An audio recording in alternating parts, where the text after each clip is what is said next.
अब देखिए जगत गुरु तत्वदर्शी संत रामपाल जी महाराज के मंगल प्रवचन।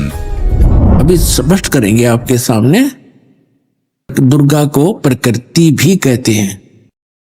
अब आगे ये क्या बताना चाहता है।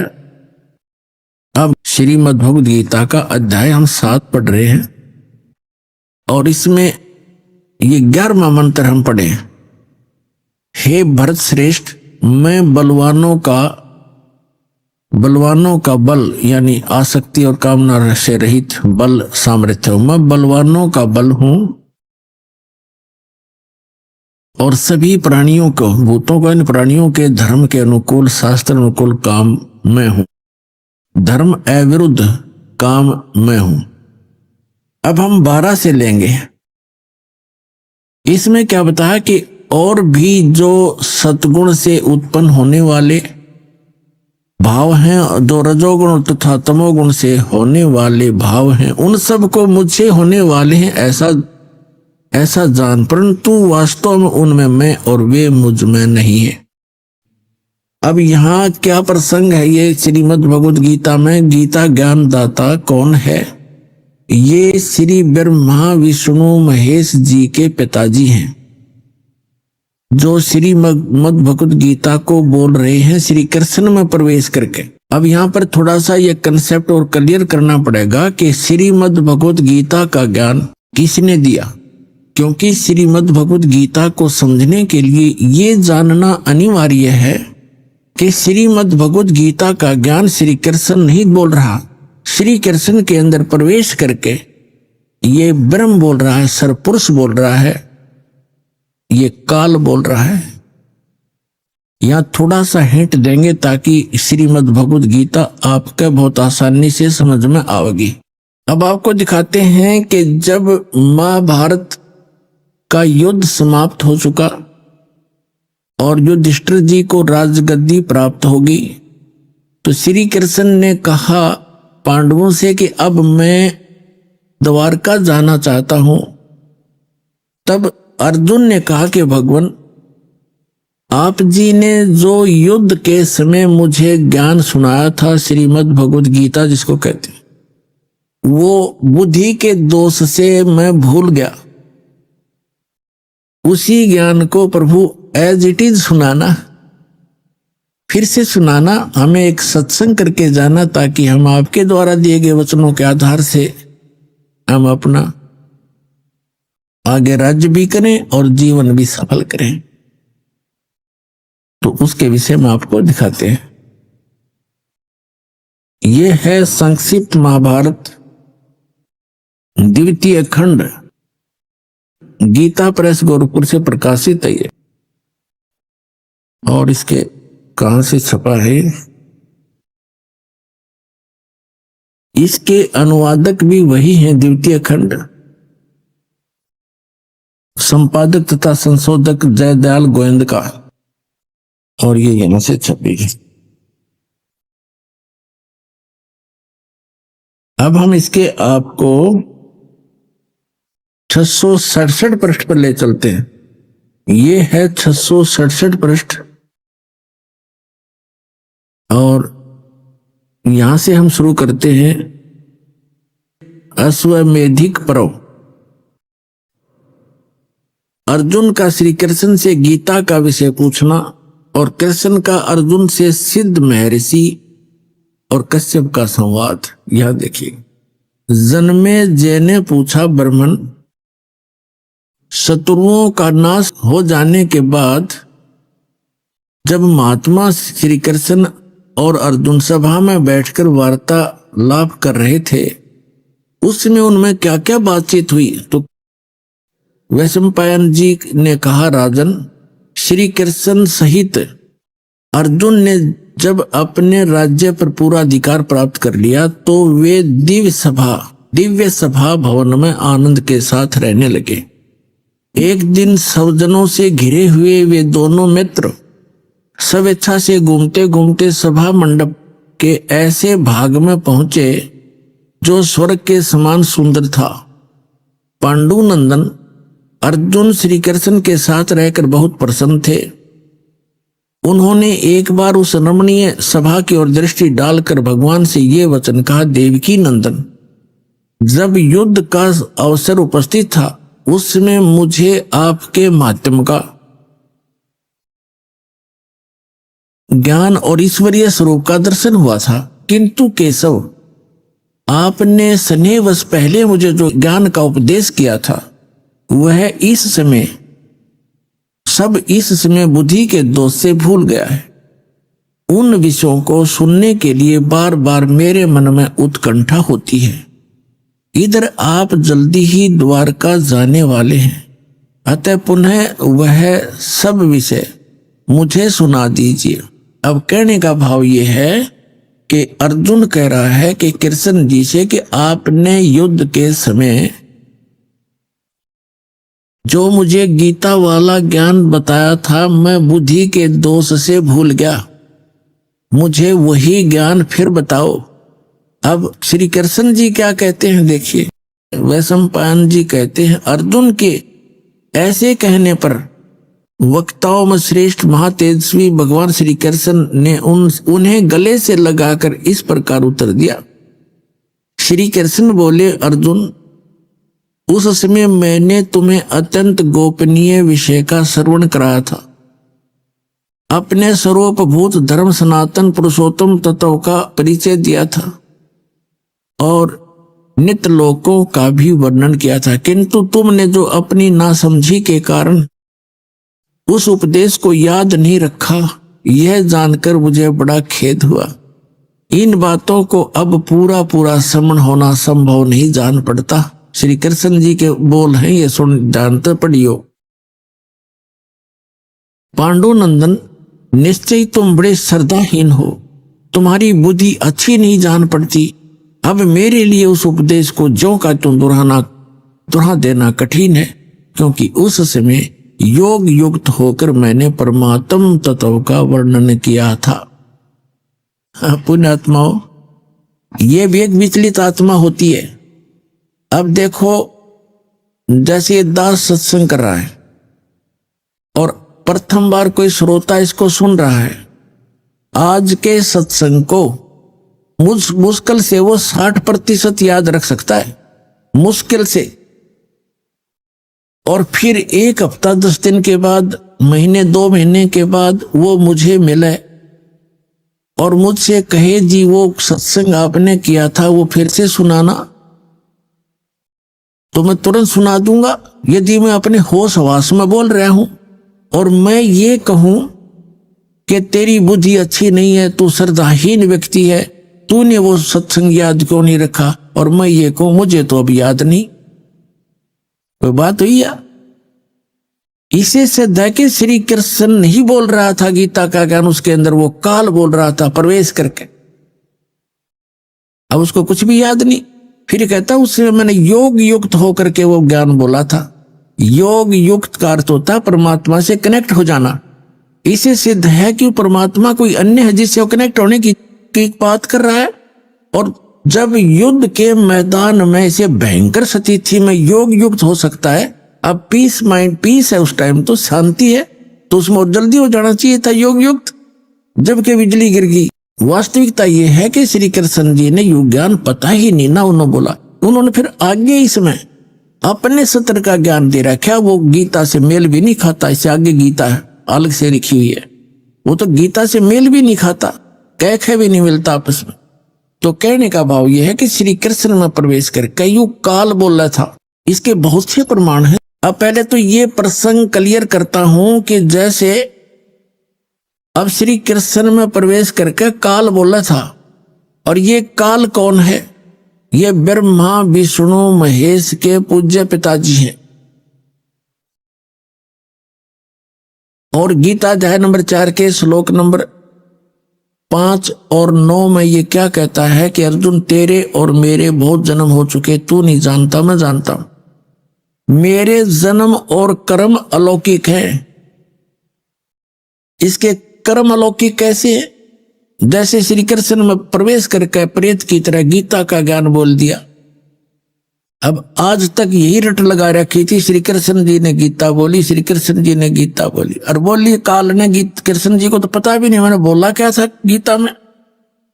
श्रीमद् भगवत गीता अध्याय नंबर 7 के श्लोक नंबर 24 और 25 में ये स्पष्ट करता है गीता ज्ञानदाता के अर्जुन, ये बुद्धिहीन मनुष्य जो सामने खड़े हैं आज, ये सोच रहे होंगे कि मैं श्री कृष्ण हूं, ये मुझ अव्यक्त को व्यक्तिम आपनम मनन्ते अबुझा, मुझ अव्यक्त को, व्यक्त माने गुप्त रहता हूं, मैं अपनी योग माया से छुपा रहता हूं, कभी किसी के सामने नहीं आता। और श्री कृष्ण जी तो सामने खड़े थे, श्री कृष्ण होते ये वचन कहते तो सामने खड़े थे, वो छुपे का। तो ये कहता मैंने प्रतिज्ञा, मेरी ये अटल प्रतिज्ञा है तो ये घटिया, पर मैं ये मेरी अटल प्रतिज्ञा, अविनाशी प्रतिज्ञा है, मैं कभी किसी के सामने नहीं आता। तो ये क्या करते रहे, जैसे आपको बहुत बार दिखाया है श्री शिव महापुराण के अंदर, वो विद्वेश्वर संहिता के अंदर आता है, एक बार ब्रह्मा और विष्णु का इस बात पर युद्ध हो गया। ब्रह्मा जी कहते हैं मैं सारी सृष्टि का रचनहार हूं और आपकी भी उत्पत्ति मेरे से हुई है, विष्णु जी को कहते, और विष्णु जी कहते हैं कि आप मेरी नाभि कमल से उत्पन्न हुए हो, मैं सबका, सारी सृष्टि का रचने वाला मैं हूं, सबका पिता हूं, तू मेरा पुत्र है। ब्रह्मा जी कहते विष्णु जी को तू मेरा पुत्र है। अब इनको ये भ्रम कैसे हुआ, इनको ये भ्रम ऐसे होता है जैसे ऋषि लोगों ने समाधिस्थ होने की चेष्टाएं की और इसने प्रतिज्ञा कर रखी है मैं कभी अपने ओरिजिनल रूप में दिखाई नहीं दूंगा, किसी को दर्शन नहीं दूं।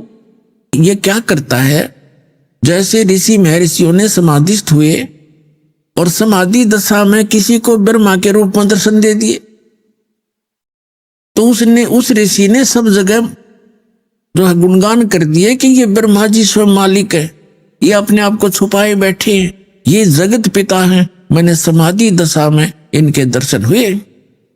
इस बात से ब्रह्मा जी फूल गए, 10, 20, 50 ने ऐसे कह दिया और किसी को विष्णु जी के रूप में दर्शन दे दिए।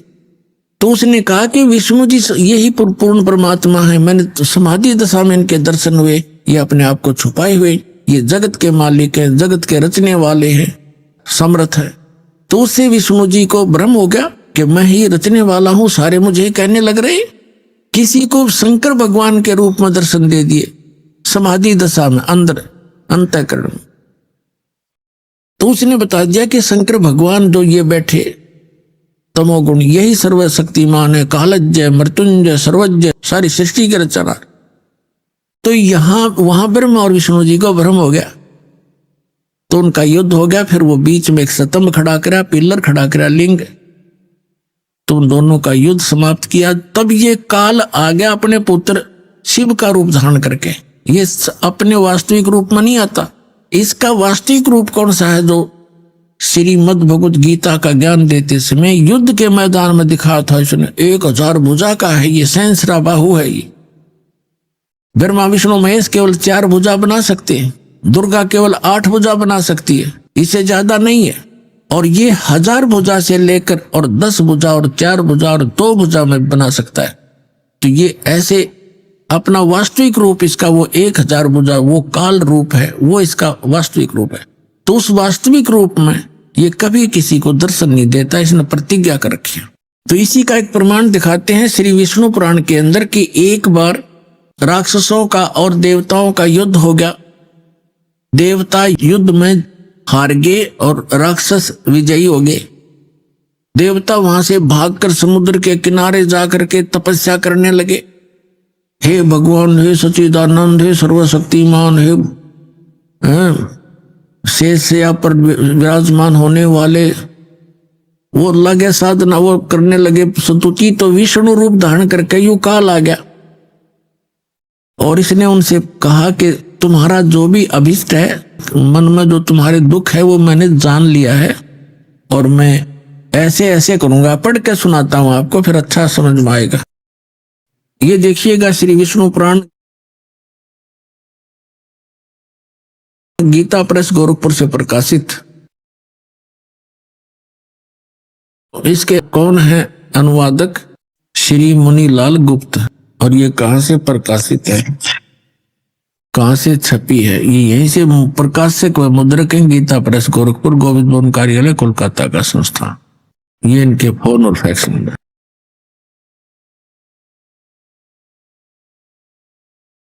ये है चतुर्थ अंश और ये 233 पृष्ठ पे हम यहां पढ़ेंगे। पुरंजय का भी एक दूसरा नाम पड़ा।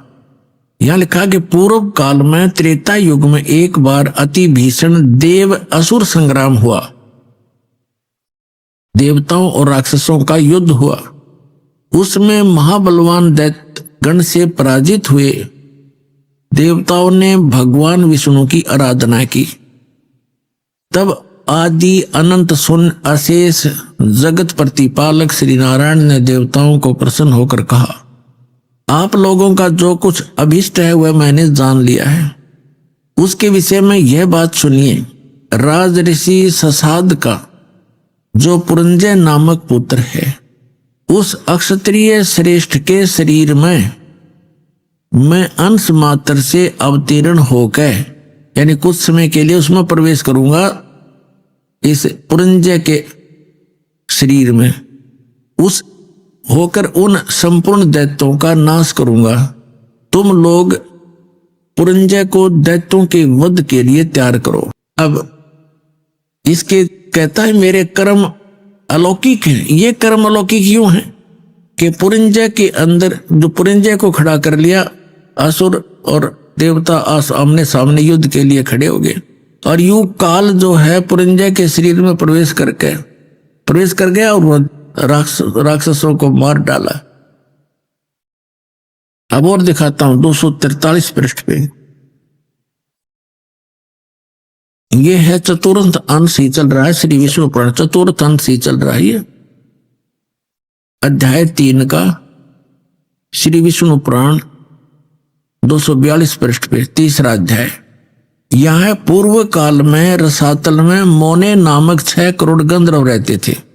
उन्होंने समस्त नाग कुल के प्रधान रतन और अधिकार छीन लिए थे। गंधर्वों के पराक्रम से अपमानित उन नागेश्वरों द्वारा स्तुति किए जाने पर उसके स्वर्ण करने से जिनकी विकसित कमल सदृश आंखें खुल गई हैं, निंद्रा के अंत में जागे हुए उन जलसाई भगवान सर्वदेवेश्वर को प्रणाम कर उनसे नागगण ने कहा, भगवान इन गंधर्वों से उत्पन्न हुआ हमारा भय किस प्रकार शांत हो। तब आदि अनंत भगवान पुरुषोत्तम ने कहा, यू काल आ गया विष्णु रूप धारण करके, योनासव के पुत्र मान धाता का जो प्रकुत्स नामक पुत्र है उसमें प्रविष्ट होकर मैं उन संपूर्ण दुष्ट गंधर्वों का नाश कर दूंगा। यानी प्रकुत्स में प्रविष्ट करके उसमें प्रवेश होकर भूत की तरह बढ़कर प्रेत की तरह प्रवेश होकर के मैं संपूर्ण गंधर्वों का नाश कर दूंगा। इति सिद्धम के ये काल ऐसे अलौकिक कर्म करता है। इसी प्रकार इसने श्री कृष्ण में प्रवेश करके गीता जी का ज्ञान बोला है। समझदार को संकेत पर्याप्त है। अब दास आपको सुनाने जा रहा है कि गीता ज्ञान दाता 7वें अध्याय के 12वें श्लोक में कहता है कि जो कुछ भी रजोगुण से उत्पन्न होने वाला भाव है, यानी सृष्टि जिससे होती है, रजोगुण के प्रभाव से प्रत्येक प्राणी इतना प्रेरित होता है कि संतानों उत्पत्ति करता है। और सतोगुण से होने वाला भाव है, यानी सतोगुण से एक दूसरे में प्रेम मोह ममता, उससे मोह जागृत होता है, ममता बनती है एक दूसरे। और तीसरे से संहार क्रोध तमोगुण, जो तमोगुण से होने वाला यानी शिवजी से होने वाला जो भाव है वो संहार है। ये तीनों जो कुछ भी हो रहा है उसका निमित्त कारण मैं हूं, गीता ज्ञानदाता कहता है। ये काल है। आपको सृष्टि रचना में बहुत बार सुनाया है और कभी फिर सुनाएंगे। इसको एक श्राप लगा हुआ है इस ब्रह्म को, सरपुरुष को। 1,00,000 मानव शरीरधारी प्राणियों का ये नित्य आहार करता है। इसने एक ब्रह्मांड के अंतिम छोर में, इसका 21 ब्रह्मांड का लोक है, पूरा 21 ब्रह्मांड, इसके 21वें ब्रह्मांड के अंतिम छोर में इसने एक ऐसा स्थान बना रखा जहां कोई नहीं जाकर देख सकता। एक तपस्या है, उसके ऊपर 1,00,000 मानव शरीरधारी प्राणी डेली वहां भूने जाते हैं। यह शरीर तो यहां रह जाता है, इसके अंदर एक सूक्ष्म शरीर है, उसके अंदर तो सारे जीवन में हम खाते हैं पीते हैं, जो भी व्यसन करते हैं उसका सूक्ष्म अंश लिप्त हो जाता है, और वहां इतनी गर्म है वो तपस्या, उसके ऊपर डालकर उसके अंदर से गंध निकाला जाता, जीव मरता नहीं, तो उसको ये खाता है। तो ये कहना चाह रहा है कि इनसे जो कुछ भी हो रहा है उसका निमित्त कारण मैं ही हूं, इनमें मैं नहीं और ये मुझ में नहीं, क्योंकि ये इनसे भिन्न रहता है। अब यहां प्रसंग चला है तो इसमें सिद्ध करते हैं कि रजगुण ब्रह्मा है, सतगुण विष्णु है, तमगुण शिव जी। तब ये आगे प्रसंग चलेगा। अब देखिएगा शिव पुराण से सिद्ध करते हैं, ये देखिएगा।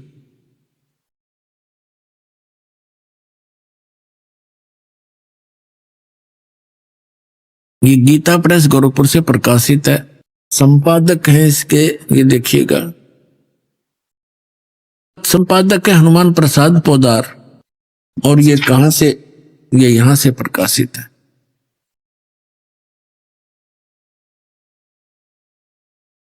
ये है रुद्र संहिता, रुद्र संहिता और संक्षिप्त शिव पुराण, पृष्ठ नंबर 110 पे, गीता प्रेस गोरखपुर से प्रकाशित, सचित्र मोटा टाइप। इस प्रकार ब्रह्मा विष्णु और रुद्र इन 3 देवताओं में गुण हैं, यानी रजगुण ब्रह्मा, सतगुण विष्णु, तमगुण शंकर, इन 3 देवताओं में गुण है, परंतु शिव गुणातीत माने गए हैं, वो इन तीनों से अलग हैं। और यही गीता अध्याय नंबर 7 के श्लोक नंबर 12 में स्पष्ट कर रहा है कि इन तीनों गुणों से जो कुछ भी हो रहा, रजगुण से होने वाले भाव, सतगुण से होने वाली स्थिति, रजगुण से होने वाली उत्पत्ति और शंकर से होने वाले संहार, इन तीनों का, इनका मूल कारण तो मैं ही हूं, मेरे कारण ही हो रहा है, क्योंकि इसको 1,00,000 जीव मानव शरीरधारी प्राणी रोज खाने पड़ते हैं। और फिर ये कहता मैं इनमें नहीं और ये मुझ में नहीं। अब ये खुद यहां भी खुद कह रहा कि वो इनसे न्यारे हैं, भिन्न हैं। अब ये कंसेप्ट और क्लियर करना पड़ेगा। यहां एक और शंका उत्पन्न हो जाएगी कि ब्रह्मा विष्णु रुद्र, तो रुद्र अन्य भी है, एक जो 11 रुद्रों का सरदार है, वो रुद्र अलग है, और उन सभी रुद्रों का मुखिया ये शंकर भी है, तमोगुण शंकर, इसलिए इसको भी रुद्र कहते हैं, और 11 रुद्र अन्य भी है। तो ये भी यहां स्पष्ट करना पड़ेगा कि ये ब्रह्मा विष्णु रुद्र और ये महेश इनसे अलग है, ये इनका पिता। ये देखिएगा, एक समय जैसे दास ने बताया था कि ब्रह्मा और विष्णु का आपस में इस बात पर युद्ध हो गया। ब्रह्मा जी कहने लगे तू मेरा पुत्र है विष्णु जी से, और विष्णु जी कहने लगे तू मेरा पुत्र है। इन दोनों का झगड़ा हो गया, तो इनके बीच में एक लिंग खड़ा कर दिया, स्तंभ, तेजो में स्तंभ, और ये फिर युद्ध करना बंद कर गए, उसके और छोर को खोजने में लगे। फिर वहां पुत्र शिव के रूप में ये खुद आकर खड़ा हो गया, ये काल भगवान। और फिर इनको कैसे संबोधित करता है ब्रह्मा और विष्णु को, सुनिएगा। ये देखिएगा विद्वेश्वर संहिता, ये है विद्वेश्वर संहिता और संक्षिप्त शिव पुराण 24 पृष्ठ पे। ये तो थोड़ा सा सीन देखें, यहां ब्रह्मा और विष्णु के बीच में ये लिंग खड़ा कर दिया, स्तंभ तेजो में। और फिर यहां आकर के क्या बोला, ब्रह्मा और विष्णु ने पूछा प्रभो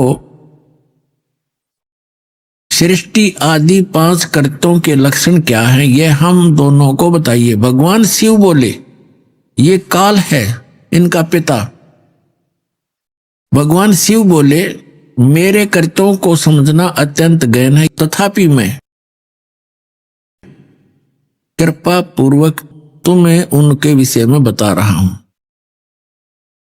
अब अपने 24-25 पे पढ़ लिया, अब 26 पे पढ़ते हैं, अपने मतलब की बात पढ़ेंगे। यहां आगे अब नीचे, पुत्रो, ब्रह्मा और विष्णु को ये काल बोल रहा है, पुत्रो तुम दोनों ने तपस्या करके प्रसन्न हुए मुझ परमेश्वर से सृष्टि और सतिथि नामक 2 कृत, यानी जो 2 विभाग, ये 2 जॉब प्राप्त किए हैं और ये दोनों तुम्हें बहुत प्रिय है। इसी प्रकार मेरी विभूति स्वरूप रुद्र और महेश्वर ने, मैं नहीं है, ने 2 अत्यंत उत्तम कृतसंहार और तिरोभाव प्राप्त किए। अब देखो ये ब्रह्मा विष्णु महेश तो ये हो गए दोनों पुत्र, रुद्र और महेश्वर ये इन दोनों से न्यारे यानी 4 हो गए, और बोलने वाला वो इनका पिता इनसे अलग है। अब यहां फिर और देखते हैं, स्पष्ट हो जाता है। यहां देखो, मैंने पूर्व काल में अपने स्वरूप भूत मंत्र का उपदेश किया है जो ओंकार के रूप में प्रसिद्ध है और वह महामंगलकारी मंत्र है। सबसे पहले मेरे मुख से ओंकार ओम प्रकट हुआ जो मेरे स्वरूप का बोध कराने वाला है। ओंकार वाचक है, मैं वाच्य हूं, यह मंत्र मेरा स्वरूप ही है। प्रतिदिन ओंकार का निरंतर स्मरण करने से मेरा ही सदा स्मरण होता है। मेरे उत्तरवर्ती मुख से आकार का, पश्चिम मुख से उकार का, दक्षिण मुख से मकार का और पूर्ववर्ती मुख से बिंदु तथा मध्यवर्ती मुख से नाद का प्राकट्य हुआ। इस प्रकार 5 अवयव से युक्त ओंकार का विस्तार हुआ है। इन सभी अवयवों से एकीभूत होकर यह प्रणव ओम नामक एक अक्षर हो गया। अब यहां हमने देखना है कि ये ओम एक अक्षर जो है ये ब्रह्मा विष्णु महेश के पिताजी का है। और वो कौन है? वो ब्रह्म है, वो काल है। ये ब्रह्म का मंत्र है ओम। गीता अध्याय नंबर 8 के श्लोक नंबर 13 में ये गीता ज्ञानदाता गीता बोल रहा है, इसे ये भी स्पष्ट होता जाएगा। ओम इति एकाक्षरम ब्रह्म व्यवहारण मामनुसमरण। ये देखिएगा, अब हमने शिवपुराण रख दिया, श्रीमद् भगवत गीता उठा लिया। गीता प्रेस ग्रुप से प्रकाशित है। 8वें अध्याय का 8वां अध्याय श्रीमद् भगवत गीता, ये 13वां श्लोक यहां शुरू होता है। ये 13वां श्लोक यहां पर है। इसमें क्या है? ओम इति एकाक्षरम ब्रह्म व्यवहारण मामनुसमरण ये प्रियाति तजंदेहम सयाति परमाम गतिम। गीता ज्ञानदाता कह रहा है कि माम ब्रह्म, मुझ ब्रह्म का ओम इति एकाक्षरम, यह ओम एक अक्षर है, नथिंग एल्स। व्यवहारण मान उच्चारण करके अनुसमन सुमन करता हुआ, यह प्रियति तजंदेहम जो संसार शरीर छोड़कर जाते समय तक इसका जाप करता है, जाता है, सयाति परमाम गतिम। इसका सुमन करता हुआ जो शरीर छोड़कर जाता है, सयाति परमाम गतिम। इस ओम से मिलने वाली, ये ओम यह उदाहरण है। जो पुरुष ओम ओम ओम, ये एक अक्षर हो गया ओम इति। इस एक अक्षर ब्रह्म को उच्चारण करता हुआ मां मुझ निर्गुण ब्रह्म का चिंतन करता हुआ शरीर को त्याग कर जाता है, वह पुरुष परम गति को प्राप्त होता है। अब इसे ये सिद्ध हो गया कि उधर तो श्री शिव पुराण के अंदर, शिव महापुराण में स्पष्ट हो गया ये ब्रह्मा विष्णु महेश, रुद्र और महेश से, ब्रह्मा विष्णु महेश से जो 5वां है वो इनका पिता है। वो शिव पुराण का वह संदेश दे रहा है और वो कह रहा है कि मेरा ओम मंत्र है। ओम ये 5 अवयवों से एकीभूत होकर एक ओंकार प्रणव रूप में ओंकार एक अक्षर हो गया। और यहाँ 8वें अध्याय के 13वें श्लोक में गीता जी में ये स्पष्ट कर रहा है, ये गीता ज्ञान दे रहा है कि ओम इति एकाक्षरम, यह ओम एक अक्षर जो है माम ब्रह्म, मुझ ब्रह्म का एक ओम अक्षर है, नथिंग एल्स। और सुमन करता हुआ, इसका उच्चारण करके सुमन करता हुआ, यह प्रियाति तजंदेहम जो शरीर छोड़कर जाता है, यानी अंतिम सांस तक सिमरण करता है, सयाति परमाम गति, वह परम गति को प्राप्त होता है। कौन सी परम गति? जो ओम के जाप से मिलने वाली है। वो क्या? ब्रह्मलोक। अभी आपने देवी भागवत में पढ़ा था कि देवी कह रही है हिमालय राजा को कि गीता प्रेस गोरखपुर से प्रकाशित श्री देवी भागवत सचित्र मोटा टाइप, जिसके 562 और 63 पृष्ठ पर देवी खुद स्पष्ट कर रही है हिमालय राजा को कि और सब बातें, सब पूजाएं त्याग दो, ब्रह्म का जाप करो, उसका एक ओम मंत्र है, वो ब्रह्मलोक में रहता है। उसको पा जाओगे।